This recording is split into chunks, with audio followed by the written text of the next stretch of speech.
Speaker. I rise to support this very important motion. Recently, the Treasurer suggested that the next election will be fought on the role of the government. Well, if this government has its way, there will be a public service so denuded that there's not much left to deliver any policy agenda, let alone for there to be a proper role for government.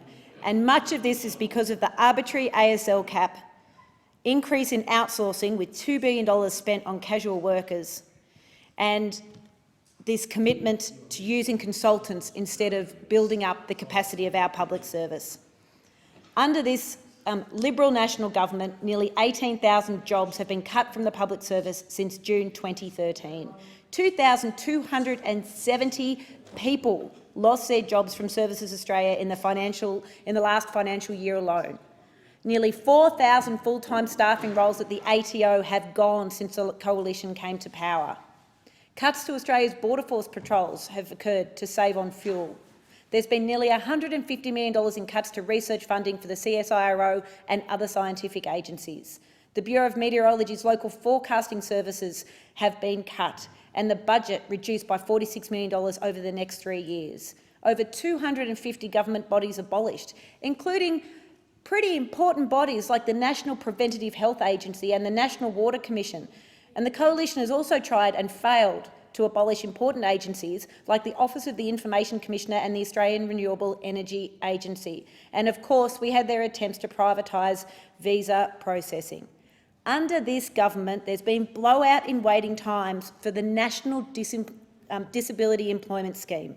There's been blowout in waiting times for aged care home packages. Call wait times for child support agencies have increased, and 48 million calls to Centrelink went unanswered in 2017-18. And of course, in my part of the world, the government tried to close the Mornington Centrelink and Medicare office and then had to extend it for 6 months when they saw the queues down the road as a result of the pandemic. And of course, we know that there's been $200 million in cuts to the ABC and SBS, and over 1,000 ABC staff members losing their jobs cut. This matters. The ABC matters in Australia. It is a public institution and a public service. Don't just take it from me, take it from Grant Coward, who lives in Seaford. This is from an email that he sent me and is more than happy for me to read out in the Parliament. And I quote, "The following comments, if I may, are directed to the Liberal National Government in relation to the ABC. Stop emaciating the ABC and elect a board in which the country can have confidence.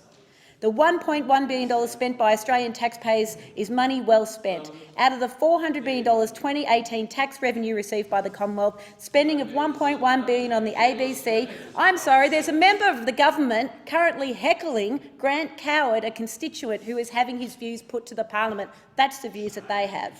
$1.1 billion for the ABC represents— Order. On relevance, the motion speaks to the public service. The member opposite is talking about the ABC. Members of staff of the ABC are not members of the public service. Yeah, I thank the member for Barker. The member for Dunkley is being relevant and can continue. Thank you. As Mr Coward says, spending of $1.1 billion in the ABC represents a comparatively minuscule amount of just over 0.25% of Commonwealth revenues, and it's worth it. Who in the commercial world, with all free-to-air stations complaining of declining revenues, is going to produce quality programs like Four Corners, Foreign Correspondent, 7:30, Insiders, Australian Story, Q&A, Gruen, Catalyst, The Drum, The Business, You Can't Ask That, Landline, Backroads, Home Delivery, Matter of Fact, and many other quality programs, including the regular news? Are commercial stations going to welcome another entrant into the commercial scene, further diluting the revenue to each station? Mr Coward thinks not.